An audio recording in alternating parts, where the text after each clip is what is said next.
Hello students, I will teach you today digestion and absorption. This is your chapter number 17 from biology, right? And this is from the unit number 5th. First of all, we will see what do you mean by digestion and what do you mean by absorption.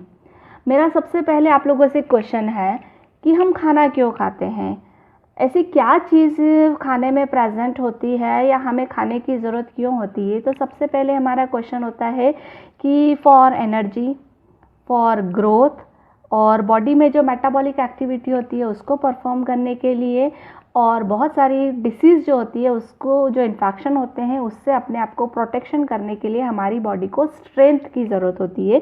इसलिए हम क्या लेते हैं, food लेते हैं।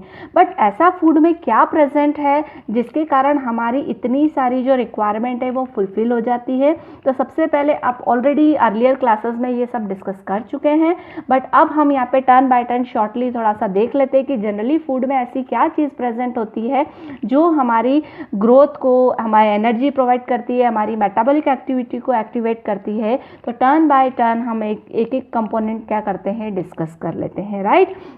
Now first components हम देखते हैं, दैट इज़ द कार्बोहाइड्रेट। आप लोगों ने अर्लियर क्लास में भी पढ़ा होगा कि कार्बोहाइड्रेट जो होते हैं they are source of energy, they gives us energy, right. तो एनर्जी हमें जितनी भी मिलती है फूड के थ्रू वो हमें कौन से वाले सोर्स से मिलेगी, by the carbohydrate, right. Now second जो हमारा कंपोनेंट्स होता है, this is the major component, that is the protein. Protein जो होते हैं वो हमारी बॉडी की जो डेड सेल्स हैं, जो डैमेज पार्ट होता है उसको क्या करता है, रिपेयर करता है और नई सेल फॉर्मेशन में क्या करता है, हेल्प करता है, राइट। नाउ थर्ड जो होता है that is the fat. Fat जो होता है वो भी आपकी बॉडी में क्या होता है, एक टाइप का स्टोर्ड मटेरियल होता है, एक स्टोर्ड फूड की तरह काम करता है, which will provide as a emergency food. और दूसरी चीज़ क्या करता है, ये आपकी बॉडी को इंसुलेट करता है, आपकी बॉडी में जो टेम्परेचर होता है उस टेम्परेचर को अकॉर्डिंग टू एनवायरनमेंट क्या करता है, मेंटेन करता है। और जितनी भी मेटाबॉलिक, जितनी भी केमिकल रिएक्शंस आपकी बॉडी में होती है उसके लिए सफिशिएंट टेम्परेचर की जो रिक्वायरमेंट होती है उस टेम्परेचर को मेंटेन करने का काम कौन करता है, that is the fats, right. Now हमारा नेक्स्ट जो कंपोनेंट है दैट इज द विटामिन। अब विटामिन के बारे में आप लोगों ने सुना होगा कि there are various vitamin available in nature, that is vitamin A, vitamin B, vitamin C, vitamin D, vitamin ए।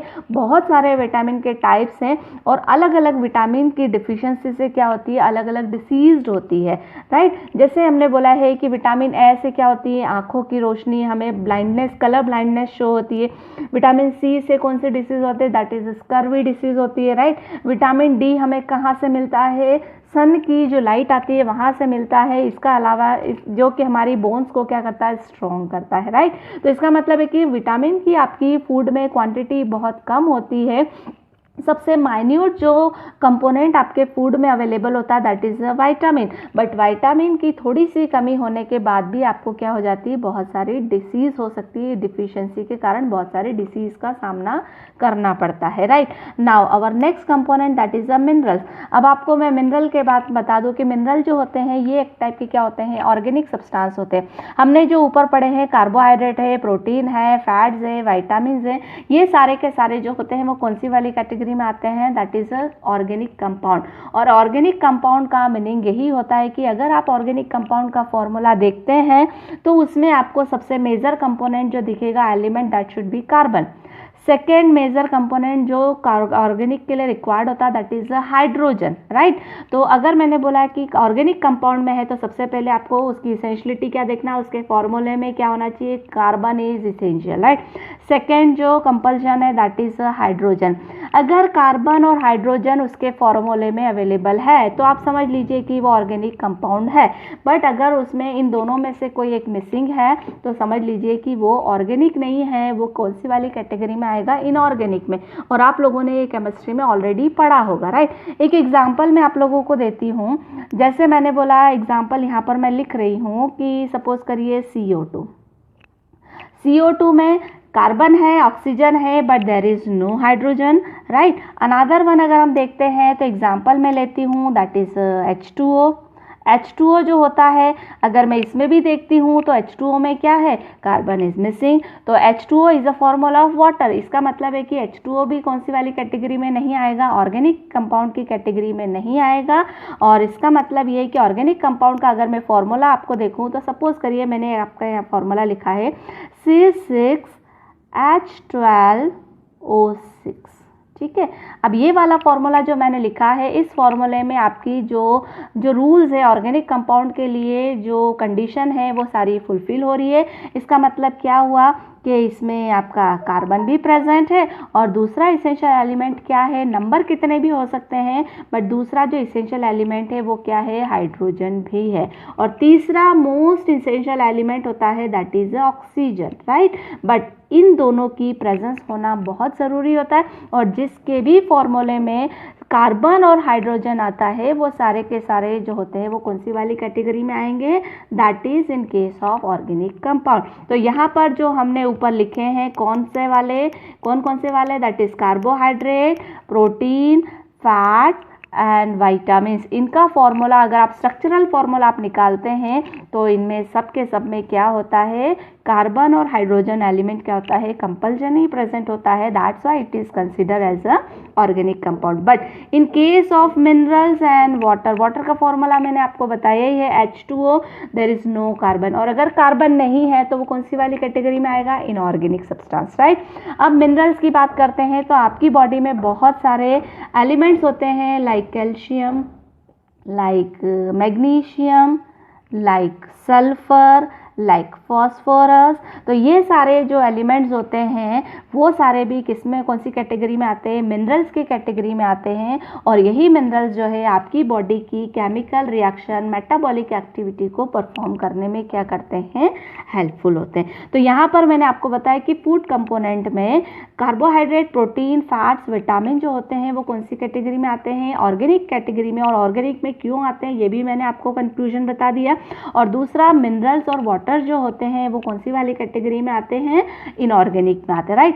अब मिनरल्स का यूज मैंने बता दिया है कि इसका जो यूज होता है वो हमारी बॉडी की मेटाबॉलिक एक्टिविटी को परफॉर्म करने के लिए क्या होते हैं, यूजफुल होते हैं, इसलिए उनकी जरूरत होती है। और दूसरा होता है वाटर आपकी बॉडी 75% जो होती है आपकी बॉडी में वाटर होता है, क्योंकि वाटर जो होता है that is consider as a universal solvent. वो अपने अंदर किसी भी चीज़ को, मैक्सिमम चीज़ों को क्या कर लेता है, डिसॉल्व कर लेता है, फिर वो क्या करता है, उस पर्टिकुलर सब्सटेंस को ट्रांसफ़र करने में क्या करता है, हेल्प करता है। क्योंकि हमारी जो बॉडी में एक्टिविटी होती है वो one organ to another organ, one tissue to another organ tissue and one cell to another tissue क्या होती है, ट्रांसफ़र होती है with the help of cell membrane, right. तो ट्रांसफ़र करने का जो काम होता है वो कौन करता है, that is a water, right ना। उसके बाद में हम देखेंगे कि अब हमने ये तो देख लिया कि फूड कंपोनेंट जो होते हैं वो क्या क्या प्रेजेंट होते हैं, और उनका जो है यूजेस क्या होता है, हम फूड क्यों लेते हैं। अब हमारा नेक्स्ट जो टॉपिक है वो हम देखेंगे कि भाई जनरली अगर हमने फूड ले लिया है तो हमारी बॉडी में फूड लेने के बाद में फूड के साथ होता क्या है, राइट। तो इसका मतलब ये है कि फूड को हम कौन से वाले फॉर्म में लेते हैं, कॉम्प्लेक्स फॉर्म में लेते हैं, एक सॉलिड फॉर्म में लेते हैं, एक बड़े लार्ज फॉर्म में लेते हैं। और लार्ज फॉर्म में जब हम इसको लेते हैं तो इसको क्या करना होता है, क्योंकि आपको मालूम है, आप लोग 9th में पढ़ चुके हैं कि आपकी जो सेल होती है वो बहुत छोटी होती है और इतनी माइन्यूट होती है कि आप जो है उसको नेकेड आई से नहीं देख सकते, राइट। और सारी एक्टिविटी जो होती है वो कहाँ पर होती है, आपकी सेल के अंदर होती है। जितनी भी केमिकल रिएक्शंस होती है वो सेल में होती है, और सेल में जो भी प्रोडक्ट बनता है वो टिश्यू में ट्रांसफर होता है, because cell combine they form a tissue combine they form a organ, and organ combine they form a organ system. और अगर आप हमारी बॉडी की बात करें तो टोटल 8 ऑर्गन सिस्टम्स हमारी बॉडी को क्या करते हैं, कंट्रोल करते हैं। और उसमें से हम एक ऑर्गन सिस्टम जो है अभी इसमें डिस्कस कर रहे हैं, that is called as digestive system, right. अब हमने बोला है कि हम जो फूड ले रहे हैं वो वाला कौन से वाले फॉर्म में होता है, कॉम्प्लेक्स फॉर्म में होता है। कॉम्प्लेक्स मतलब होता है लार्जर फॉर्म में होता है, और उसको आपको क्या करना होता है, स्मॉलर फॉर्म में कन्वर्ट करना होता है, सिंपलर फॉर्म में कन्वर्ट करना होता है।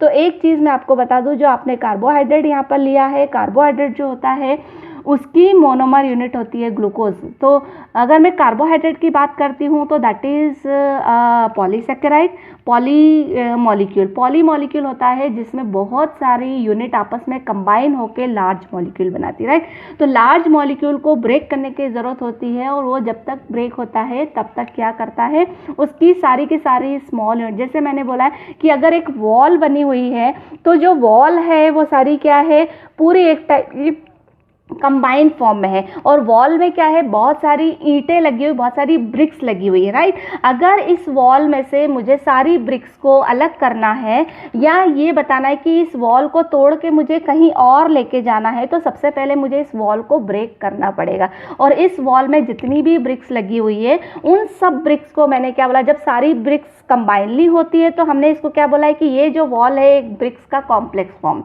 राइट। बट जब मैं इसको तोड़ दूंगी और इसमें से सारी ब्रिक्स को, क्योंकि सिमिलर साइज में है, सारी ब्रिक्स को मैं अलग अलग कर लूंगी, अब मैं इजीली उस ब्रिक्स को क्या कर सकती हूँ, one place to another place क्या कर सकती हूँ, सेंड कर सकती हूँ।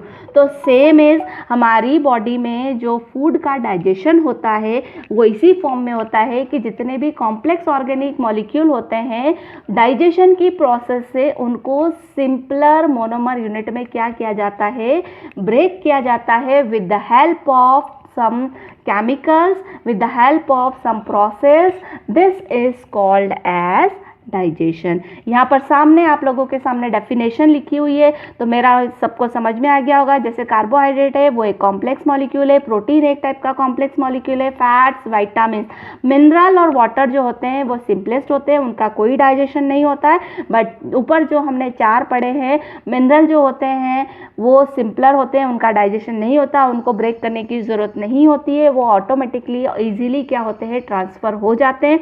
वाटर भी ईजिली ट्रांसफ़र हो जाता है, बट ऊपर कार्बोहाइड्रेट, प्रोटीन, फैट्स, विटामिन को ट्रांसफर करने के लिए आपको उसको मोनोमर यूनिट में ब्रेक करना ही पड़ेगा। और जब हम मोनोमर यूनिट में उसको ब्रेक कर रहे हैं तो इस प्रोसेस को हम क्या बोलते हैं, that is a digestion, right. Now digestion नीचे लिखा है, the process of conversion of complex food substance to simpler form में क्यों कन्वर्ट होता है, ताकि जो सिंपलर फॉर्म होता है वो इजीली क्या हो जाता है, एब्जॉर्ब हो जाता है by the cell and it will be easily transfer from the cell to cell, और जहाँ इसकी ज़रूरत होती है वहाँ पर वो न्यूट्रिएंट क्या हो जाता है, इजीली सेंड हो जाता है, राइट।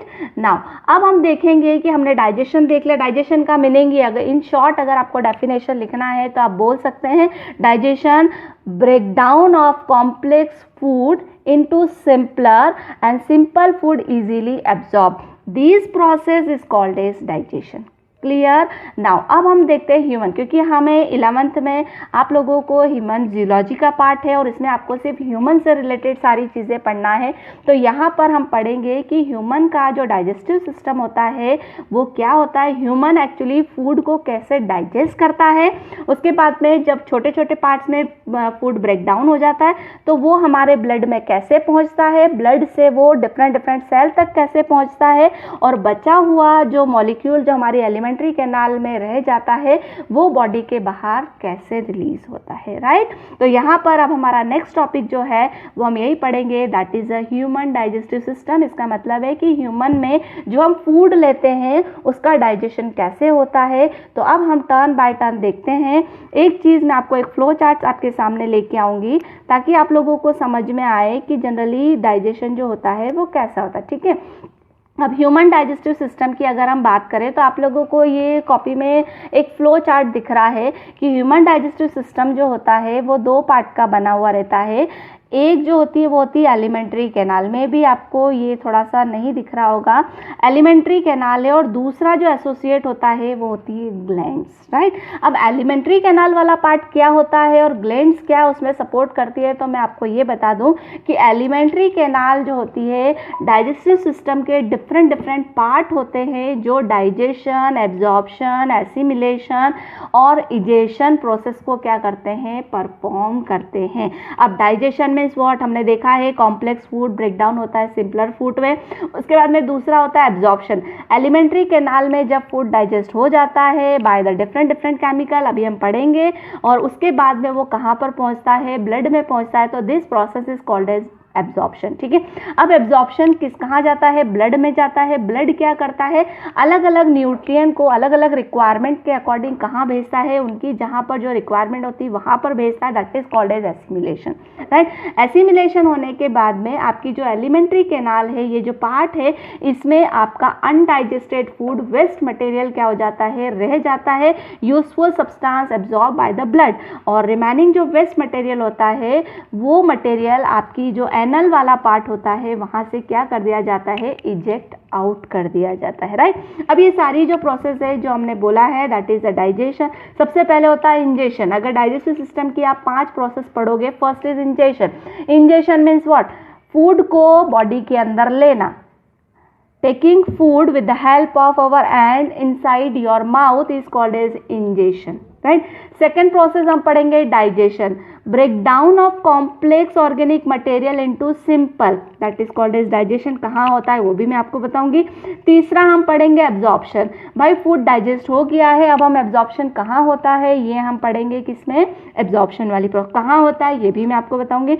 नेक्स्ट हम बोलेंगे एसिमिलेशन, जो हमने बता दिया है कि एसिमिलेशन मतलब ब्लड में जब न्यूट्रिएंट्स पहुंच जाते हैं तो अलग अलग सेल, अलग अलग ऑर्गन को अलग अलग न्यूट्रिएंट की रिक्वायरमेंट होती है, उसके अकॉर्डिंग ब्लड उनको वहां पर क्या कर देता है, न्यूट्रिएंट को सेंड कर देता है, राइट। और लास्ट वन वाला पार्ट है that is the egestion. Egestion means क्या होता है, आफ्टर एब्जॉर्प्शन यूजफुल सब्सटेंस, जो वेस्ट मटेरियल आपकी एलिमेंट्री कैनाल में डाइजेस्टिव सिस्टम में रह जाता है उसको एनल अपर्चर से एवरी मॉर्निंग हम क्या करते हैं, उसको आउट कर देते हैं, बॉडी के बाहर निकाल देते हैं। This process is called as egestion, right. अब हमारा काम हमने एलिमेंट्री कैनाल में पढ़ेंगे, क्या पढ़ेंगे, बकल कैविटी है। बकल कैविटी दिस इज आपका जो माउथ वाला पार्ट है उसको हम बोलते हैं बकल कैविटी। स्टार्ट कहाँ से होती है alimentary canal, from the buccal cavity. Buccal cavity में आपको टीथ के बारे में बताएंगे कि टीथ का डाइजेशन में क्या इंपॉर्टेंट रोल होता है, उसके टाइप्स क्या होते हैं और उनकी फंक्शंस क्या होते हैं, राइट। उसके बाद में हम टंग का भी, डाइजेशन के उसमें टंग का भी बहुत बड़ा इंपॉर्टेंट रोल होता है, वो भी हम डिस्कस करेंगे। उसके बाद में बकल कैविटी पीछे की साइड में ओपन होती है, that is called as pharynx, right. Pharynx पे एक फ्लैप लाइक स्ट्रक्चर होता है जिसको हम बोलते हैं एपिग्लॉटिस, इसका भी हम डिटेल में करेंगे। और उसके बाद में पीछे की साइड में एक लॉन्ग नैरो ट्यूब होती है, ट्रैकिया के जस्ट पीछे होती है, जिसको हम बोलते हैं ईसोफेगस। और oesophagus is also called as food pipe, जहाँ से फूड, बकल कैविटी से फूड होता हुआ कहाँ पर जाता है, हमारे स्टमक में जाता है, राइट। स्टमक में जाने के बाद में वहाँ पर बहुत सारे केमिकल रिलीज होते हैं, HCl रिलीज होता है, गैस्ट्रिक जूस रिलीज होता है, ये डिटेल में पढ़ेंगे। वहाँ पर फूड का क्या हो जाता है, डाइजेशन हो जाएगा। और जैसे ही मैंने अब डाइजेशन बोला, इसका मतलब आपको फट से क्लिक हो जाना चाहिए कि what do you mean by digestion, clear. तो डाइजेशन हमारा स्टमक में स्टार्ट हो जाता है और उसके बाद में स्टमक के पार्ट से होता हुआ जब फूड डाइजेस्ट हो जाता है तो स्मॉल इंटेस्टाइन में पहुँचता है, और स्मॉल इंटेस्टाइन में जो डाइजेस्टेड फूड होता है दैट शुड बी एब्जॉर्ब। कौन से वाले पार्ट से क्या होता है ये हम डिटेल में पढ़ेंगे, but small intestine human digestive system का एलिमेंट्री कैनाल का वो पार्ट होता है जहाँ पर डाइजेस्टेड फूड क्या होता है, एब्जॉर्ब होता है, राइट। उसके बाद में small intestine open into large intestine. Small intestine से कनेक्टेड जो पार्ट होता है that is called as large intestine. और लार्ज इंटेस्टाइन में क्या क्या प्रोसेस होती है, उसके क्या टाइप्स होते हैं, ये भी हम डिटेल में पढ़ेंगे क्योंकि पूरा डिटेल में पढ़ना है आप लोगों को।